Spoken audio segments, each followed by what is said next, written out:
buenas noches, bienvenidos a un búnker político más. Le agradecemos muchísimo el favor de su atención. Lo invitamos a que nos acompañe, que se quede con nosotros en este búnker político donde estaremos hablando con el Ombudsperson Michoacán. Le agradecemos, por supuesto, que también pueda usted compartir sus puntos de vista en las plataformas digitales. Como usted sabe, no solamente nos vemos a través de la televisión y nos escuchamos a través de la radio, sino nos vemos y nos escuchamos en las plataformas digitales y siempre es un gusto saber que usted nos sigue. Le saludamos esta noche en el Búnker Político y saludamos al Ombudsperson, quien además es un gusto que esté con nosotros. Está este programa muy fresquecito por el tema, acaba de rendir su informe de labores, acaba de hablar sobre este tema, lo que se viene trabajando en una comisión desde mi óptica importantísima, la Comisión de Derechos Humanos. El doctor Marco Antonio. ¿Cómo estás, Marco? Hola. ¿Cómo te vas, Marco Antonio estamos? Tinoco? Doctor, ¿cómo estás? Gracias, Laura. Sí es doctor, ¿verdad? Pues yo pienso que sí. Porque hay médicos y otros doctores, ¿no? Y tú eres doctor, Así ¿Cómo es. estás, Marco? Bien, gracias. Gracias. Muy complacido de estar aquí el día de hoy con ustedes. Te agradezco mucho. Señor Héctor Tapia, ¿cómo está? De maravilla, puestísimo para esta emisión. Seguro estoy que va a haber muchos temas que abordar. Así es. Mi querido José Antonio Zamudio. Laurita, compañeros, ¿cómo están? Muy buenas noches. Con el gusto de saludarlos y compañeros también ahí en el estudio. Muchísimas gracias. ¿Cómo estás, mi querido Chucho Marcha? Muy bien, señora Marín, muchas gracias. Buenas noches. Qué gustazo tenerlos aquí.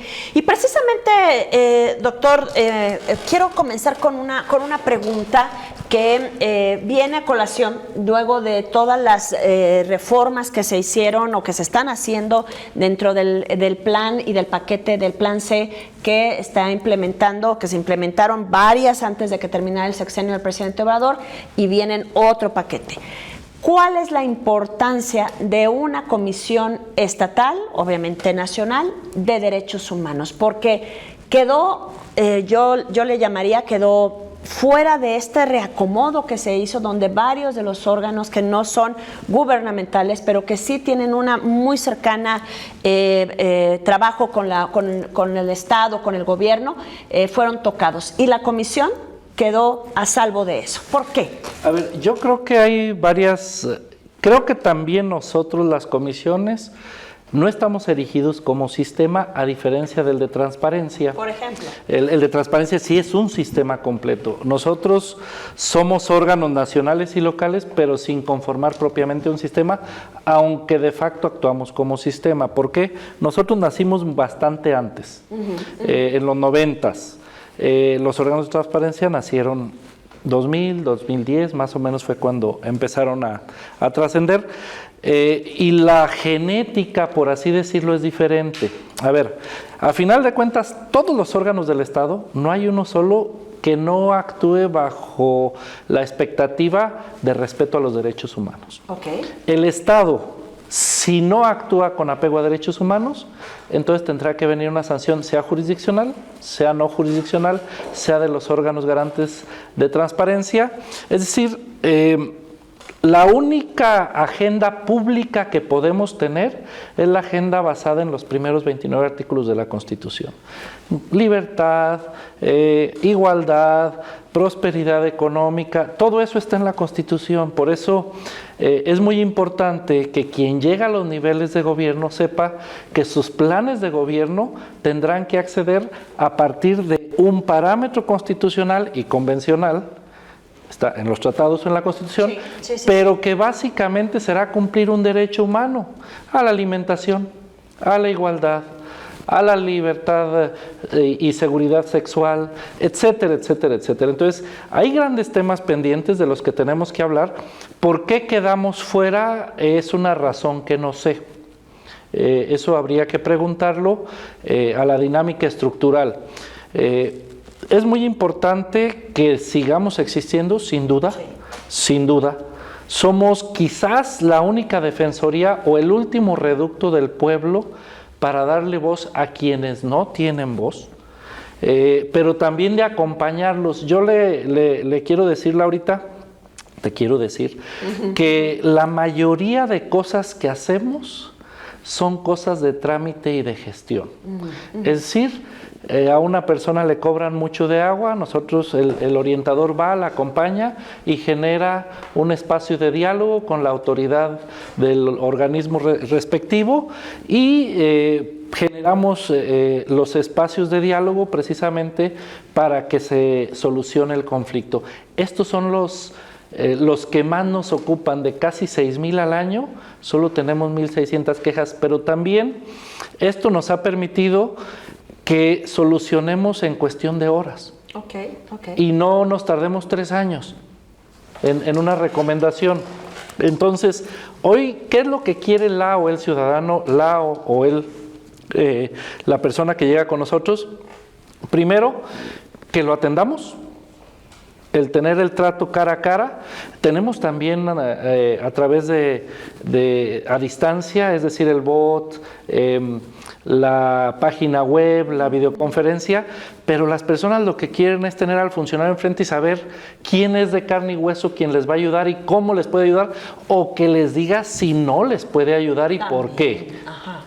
O sea, y cuándo no procede lo que están pidiendo y por qué. Eso es lo primero, trato persona a persona. Y segundo, que lo hagamos lo más pronto posible, porque la mayoría de personas que llegan con nosotros ya fueron a 5 o 6 dependencias y no los atendieron, entonces ya vienen victimizadas. Y si nosotros no lo hacemos rápido, se van a revictimizar. Nosotros dejamos la queja y la recomendación para el último caso, ¿verdad? También hay cosas que no podemos resolver porque nos lo impide la Constitución, asuntos político-electorales, no tenemos competencia, y cualquier asunto que tenga naturaleza o pueda tener naturaleza jurisdiccional, es decir, que tenga que ser ante una autoridad, ante un juez, ante un tribunal. Eso todavía hay que debatirlo, si vamos a continuar así o si no. Pero gran parte de las personas vienen con nosotros con asuntos o político-electorales o que tienen naturaleza jurisdiccional y tenemos que ayudarlos a que canalicen por otra vía.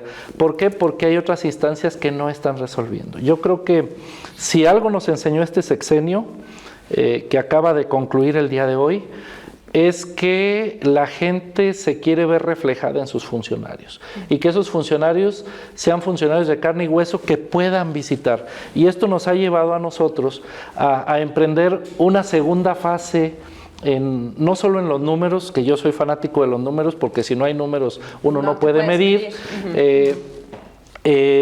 Una segunda cara, estamos cambiándole la cara a todas las oficinas de la comisión, para que quien llegue ahí pueda ver si su servidor entró o no entró. Se acabaron las puertas privadas, se acabaron los 5 privados para pasar con el presidente, se acabó todo eso. ¿Para qué? Para que las personas digan quién quiere que los atienda, o por lo menos quién los escuche. Eso es algo bien importante. Los funcionarios no estamos para atender a más funcionarios, estamos para atender a la ciudadanía, y eso es algo que nos tiene que quedar bien claro desde la perspectiva constitucional y desde lo que la sociedad reclamó en este momento. Yo creo que las defensorías, nos llamamos comisiones, procuradurías, defensorías, yo creo que más bien es una defensoría, porque lo que tenemos que hacer es defender los derechos de las personas a través de las recomendaciones, y algo bien importante que yo creo que es el siguiente nivel de nosotros, a través de las acciones de inconstitucionalidad y de los amparos. Ya tenemos que empezar a ir a la Corte Nacional, y en su caso generar los espacios para ir a la Comisión y a la Corte Interamericana, pero también promover amparos colectivos a nombre de los propios quejosos, porque esta es la versión evolucionada de nuestro sistema, que no hemos todavía generado, porque estamos todavía en libertad y seguridad jurídica muy anclados, pero eso depende también de la visión de quienes encarnan a las propias instituciones. Héctor, te vi muy nervioso. No, nervioso no, más bien lo que pasa es que has tocado varios puntos que considero son importantes y que, pues bueno, en aras de generar un diálogo, más que un debate, más bien que sea un asunto donde poder vertir también alguna serie de preguntas. Has tocado algunos aspectos, pero no sé si estemos en tiempo o si vamos al corte para poderlo hacer. Por favor, querido Héctor. Vamos a la pausa, regresamos enseguida, no se vaya.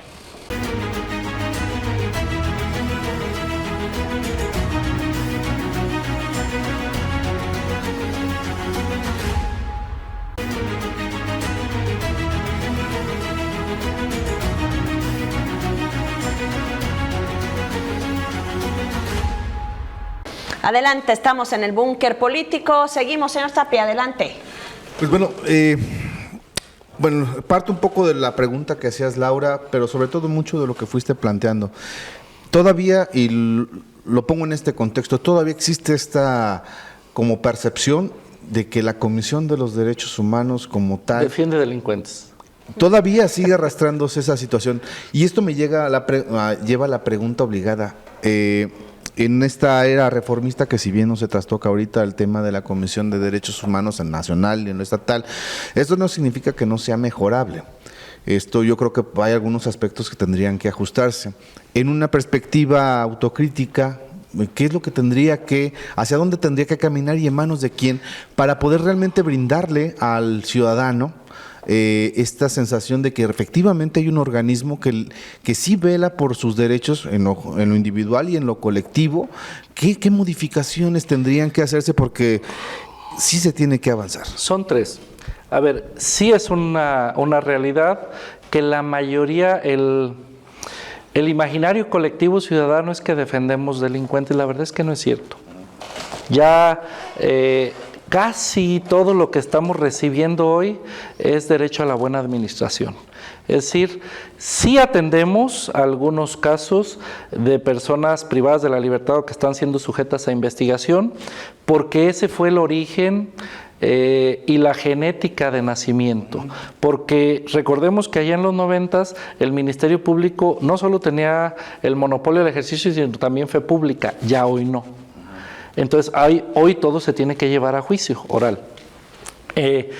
Esto generó que las comisiones gran parte de sus recursos lo dedicaran a que en las investigaciones no hubiera violación de derechos. Miren, ayer platicábamos con algunas compañeras y compañeros y hablaban de Bukele. La verdad es que a mí yo no tengo ni temas tabús ni le saco al debate. Eso es algo muy importante en las democracias, que uno tiene que entrar y tiene que hablar de lo que se necesita hablar y no se tiene por qué uno sentir herido.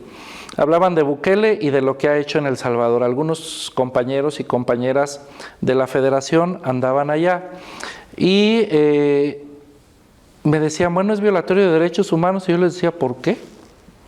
Cuando una persona detiene, sigue un procedimiento de acuerdo a la norma que da audiencia, que permite diligencia, que no hay tortura, y las personas están sentenciadas a través de todo ese procedimiento, lo que nosotros debemos defender también es el derecho a la sociedad a que no haya actitudes ilícitas por ninguna persona.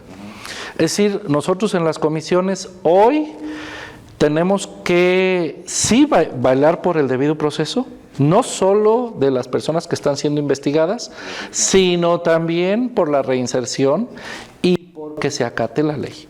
Es decir, que quien la hizo la pague. Okay. ¿Verdad? Eso es algo bien importante y nosotros hemos cambiado ese modelo de gestión. ¿Cómo se cambia este modelo de gestión? Dicen, es que no pueden intervenir ustedes en los casos jurisdiccionales ante tribunales o jueces.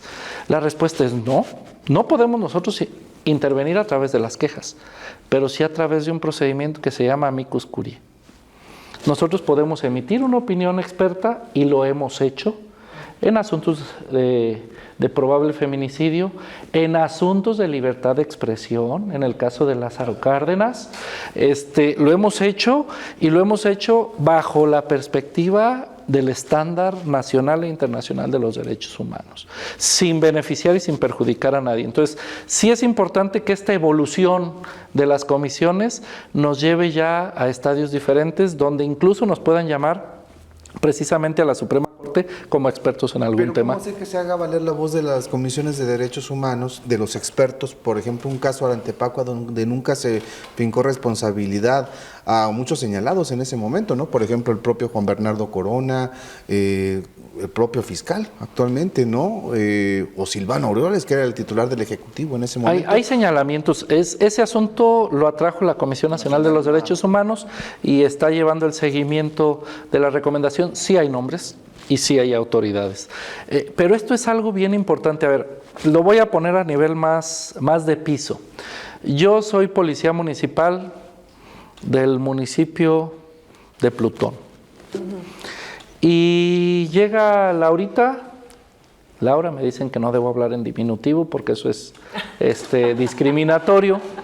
Entonces, llega Laura y yo le quito su celular, se lo arranco y le digo que no puede pasar porque estamos llevando a cabo un punto de inspección y que no puede grabar y que no puede hacer, y le impido su derecho a reportar y a comunicar.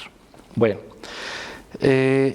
y seguramente saldrá la recomendación. Se emitirá una recomendación en mi contra por violar los derechos de la comunicadora. Y seguramente me darán de baja de ese municipio de Plutón. Pero yo me voy mañana a Jalapa, o a Hermosillo, o a La Paz. ¿Por qué? Porque no hay un sistema nacional que acopie a todas las recomendaciones y que por lo menos pueda ser consultado a nivel nacional.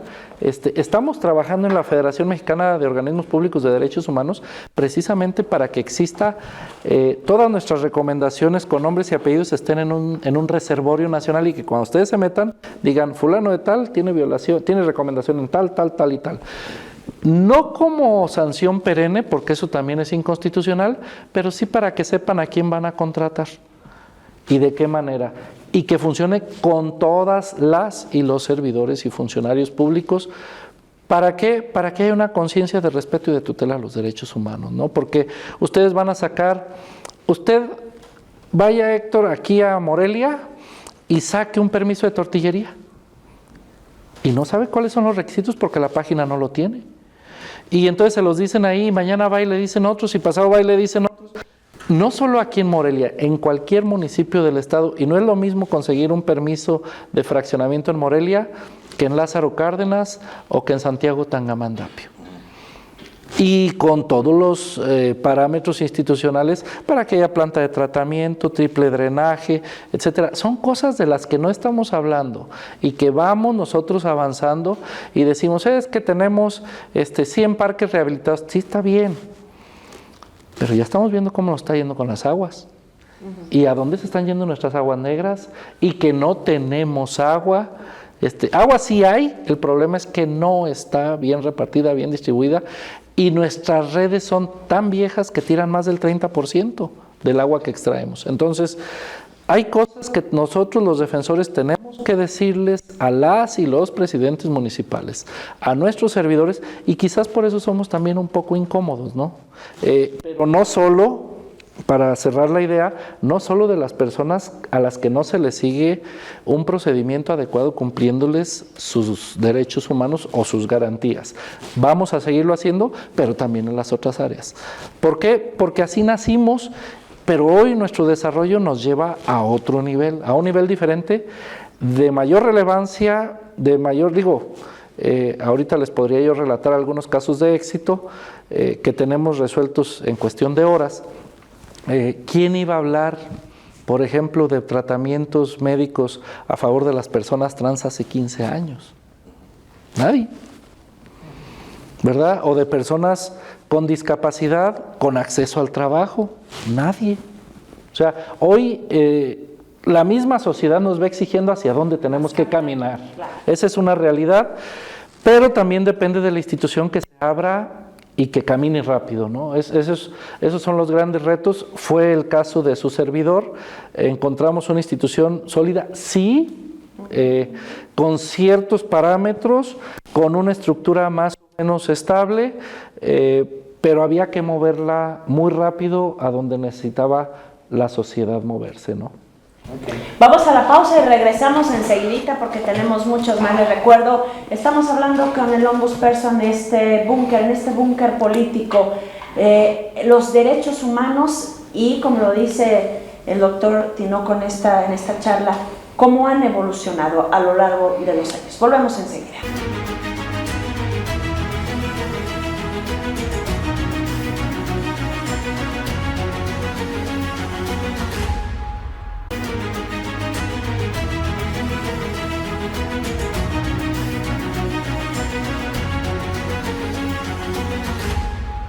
Estamos de regreso con todas y todos ustedes. ¿Quién dijo yo, señores? Yo.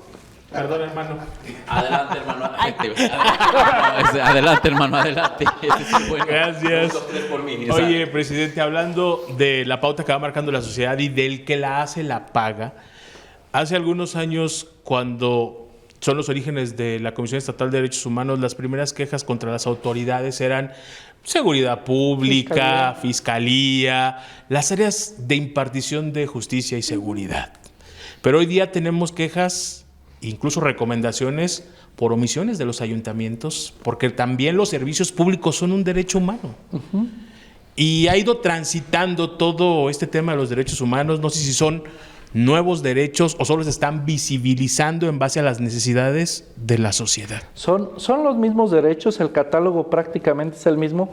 Lo cierto es que sí, la sociedad es más consciente y nosotros mismos los funcionarios nos hemos dado cuenta que, por ejemplo, tenemos un derecho a la paz.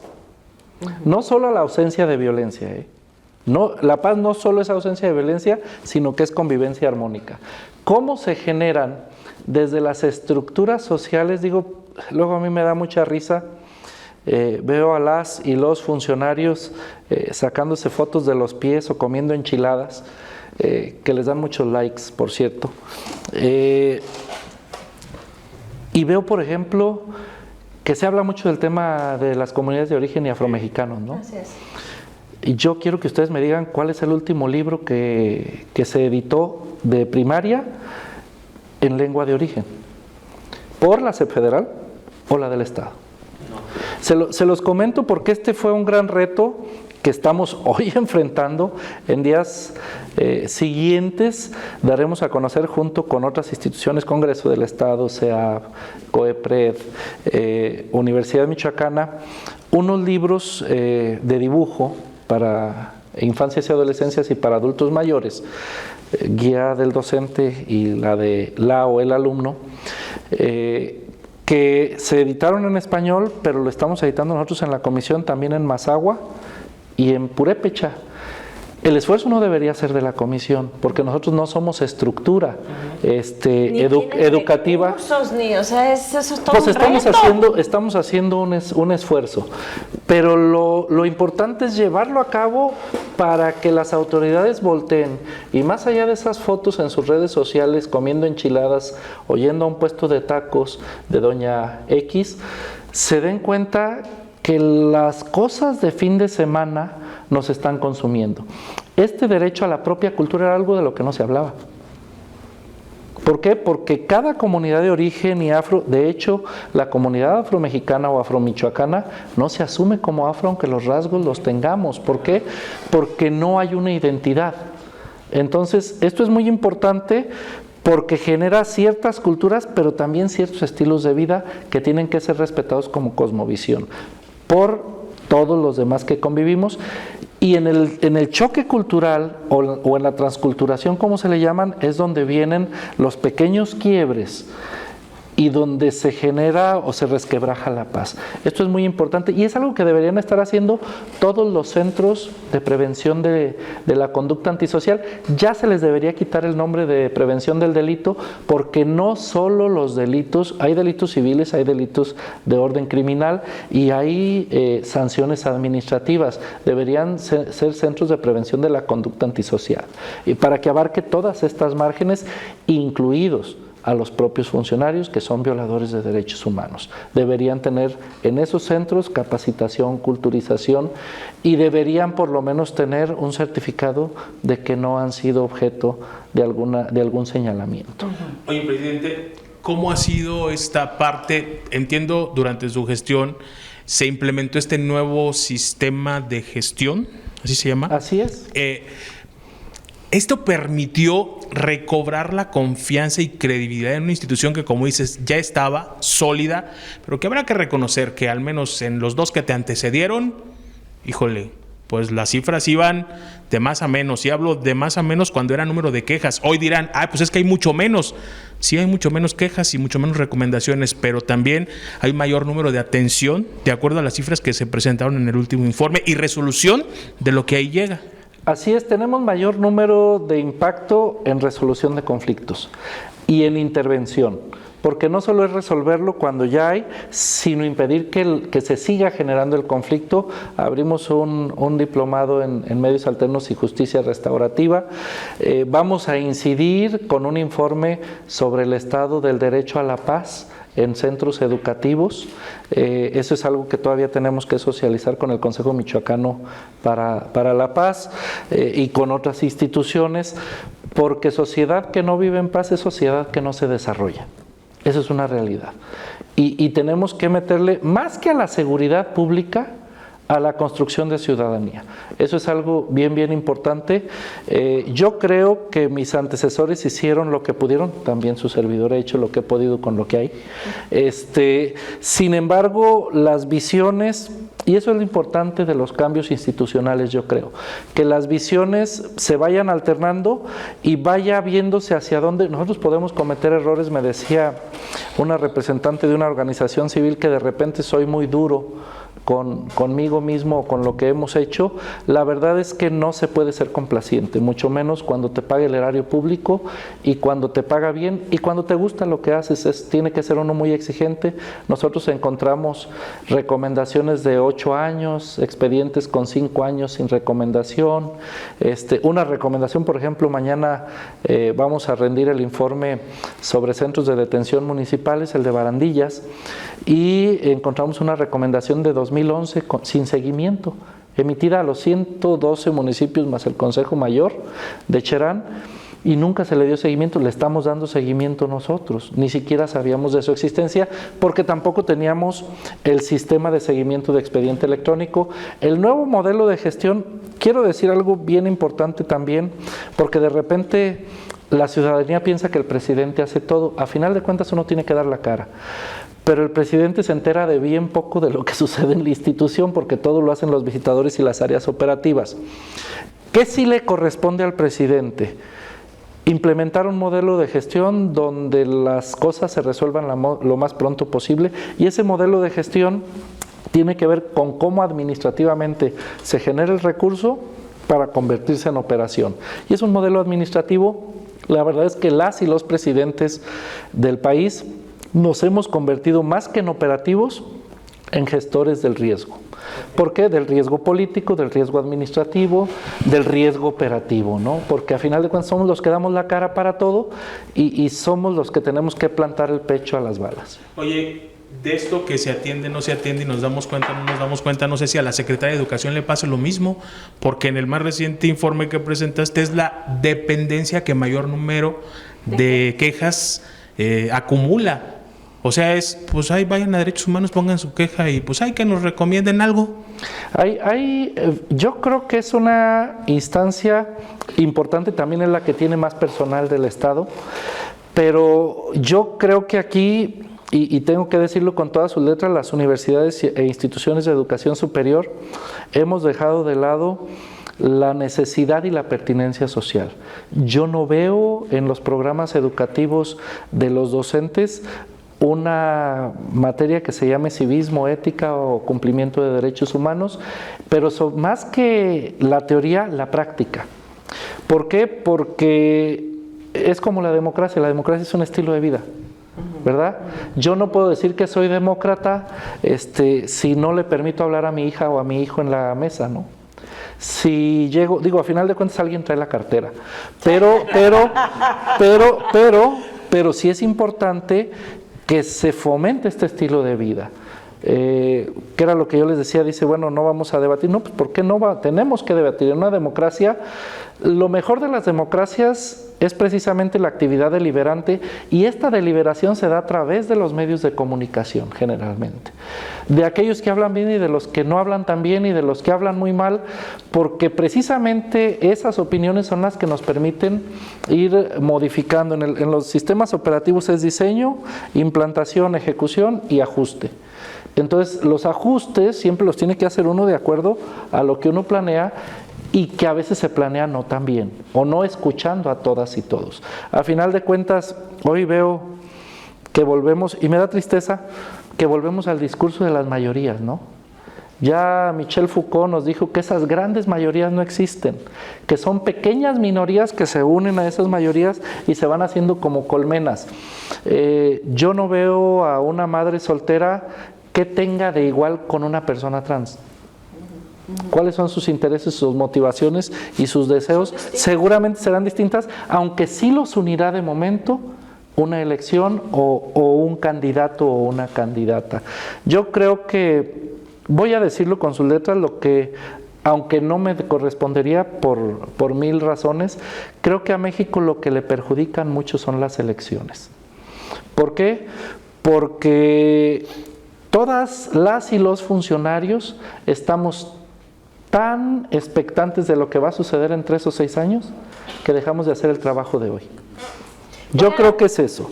Y tenemos que decirlo con todas sus letras, porque es bien importante. Hablaban de la Secretaría de Educación. Yo creo que en todas las áreas, incluida la Comisión, tenemos grandes retos y grandes áreas de oportunidad.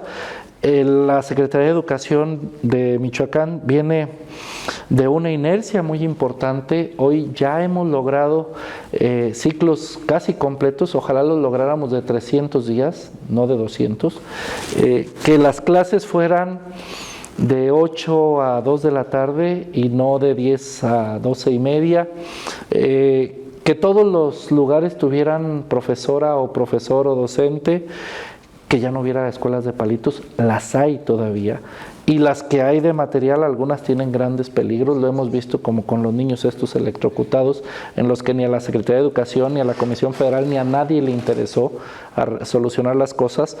Entonces, sí hay cosas que tenemos que hacer. También nosotros tenemos retos, Puruándiro, Tacámbaro, Coahuayana, Cualcomán, son lugares en los que deberíamos tener nosotros visitadurías para que le dieran y le plantaran pecho a la gente y vieran las problemáticas de allá. Entonces, vamos a abrir nosotros, por ejemplo, Purépero y Zaguayo, ¿no? Entonces, son cosas que tenemos que ir caminando y que tenemos que ir visibilizando para poder tener una expectativa, y seguramente cuando lleguen esas nuevas visitadurías tendremos que modificar el plan. ¿Por qué? Porque esas microrregiones nos dan datos diferentes a los que tenemos en la capital o en otras regiones. Voy a la pausa y regreso con José Antonio Zamudio para que, bueno, pues usted se quede con nosotros. Volvemos enseguida en el Búnker Político.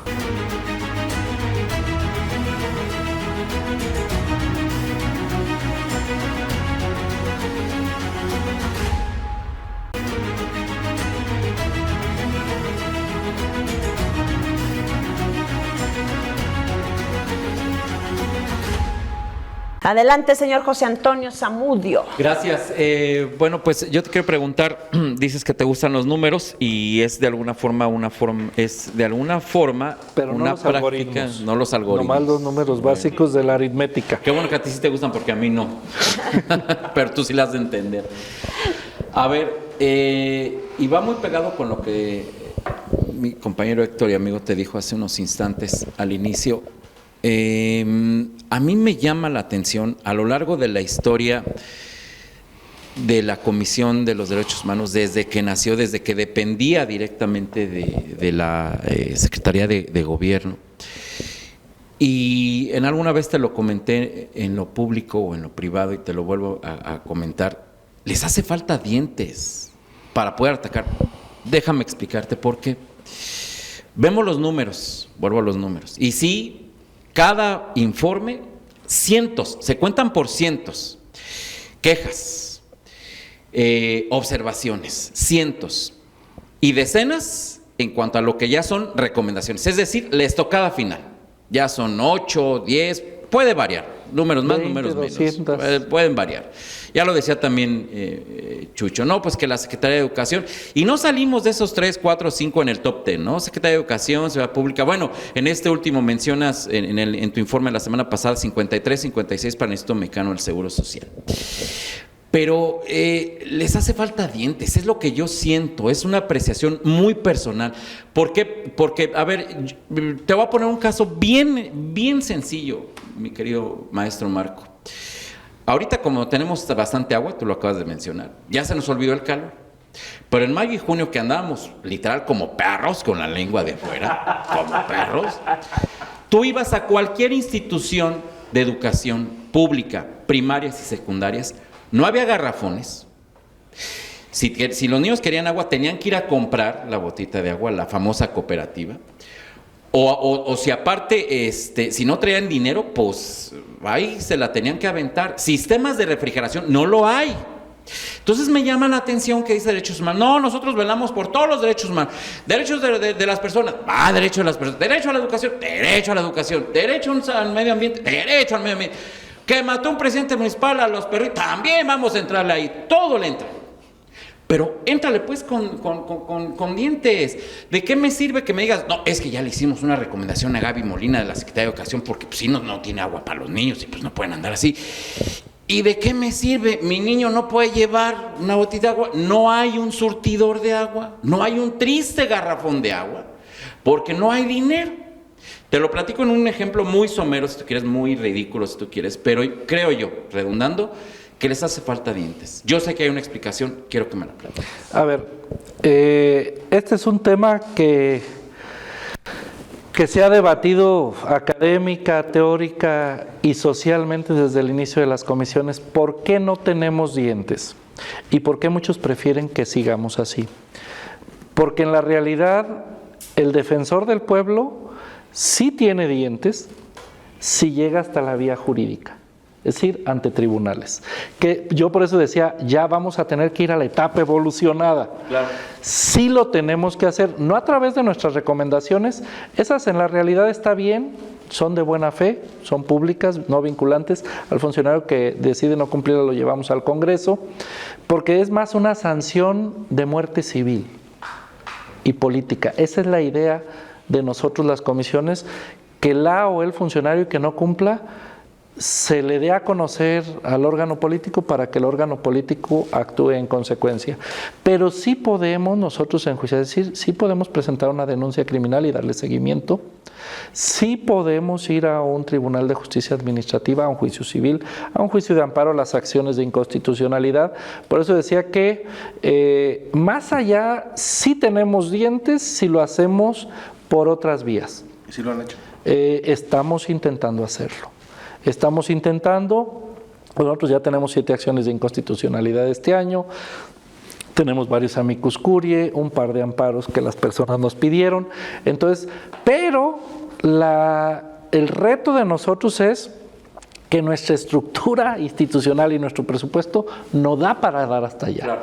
Es decir, yo le decía a una colaboradora que ya no nos está acompañando, que lo primero que tu servidor tuvo que admitir es que la institución me superó. En todo. O sea, en capacidades, en pensamientos. ¿Por qué? Porque nos dimos cuenta después de 2 años de este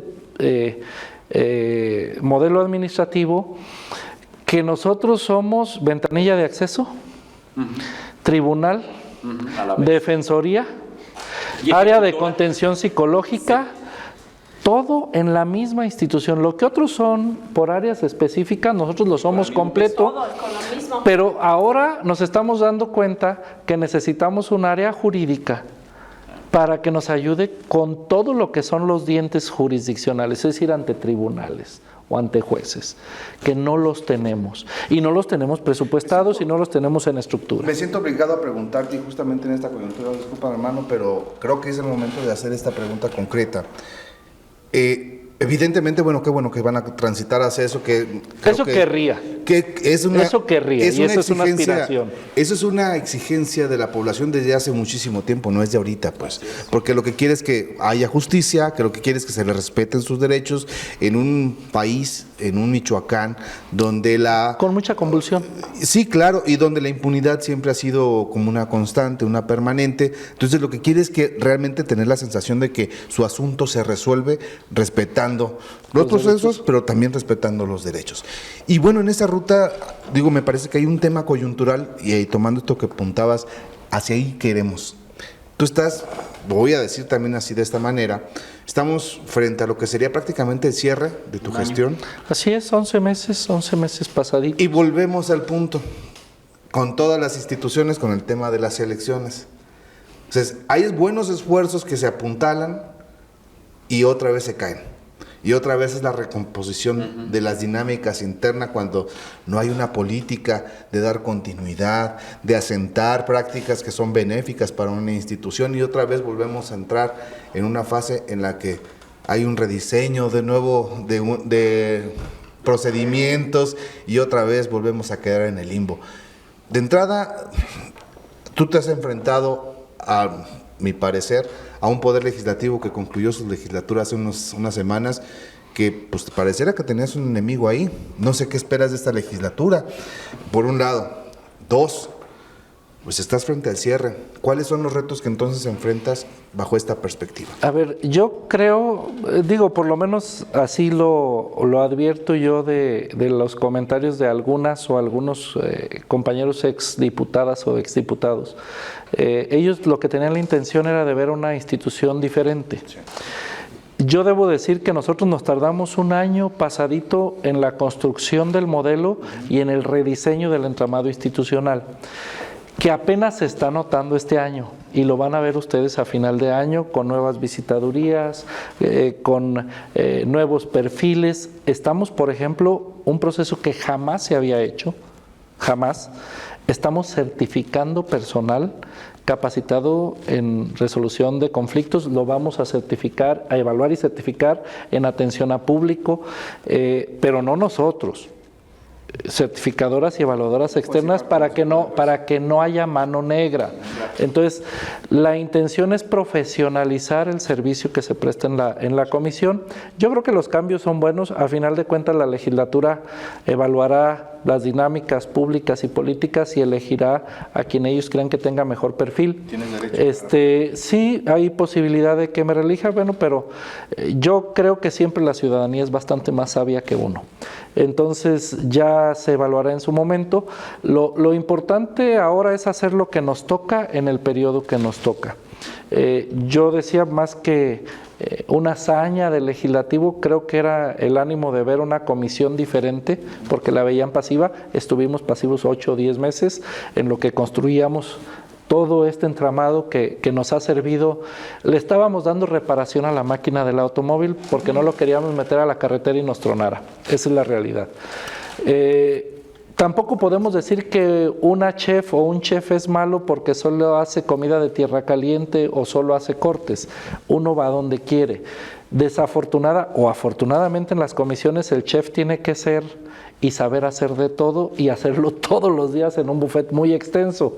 Entonces, creo que antes era un chef único que hacía solo comida de tierra caliente o de otra. Hoy se exige por la institución un perfil diferente, más ecléctico, menos ortodoxo, por así decirlo. Y creo que la nueva legislatura llegó con muy buen ánimo. Por ejemplo, puedo comentarles que es una cuestión pública, por eso lo comento. Nos acaban de hacer llegar algo que no nos hicieron llegar en el periodo pasado, un documento donde les digamos qué reformas legislativas creemos nosotros desde el punto de vista de derechos humanos son las más importantes. Y yo creo que hay muchas.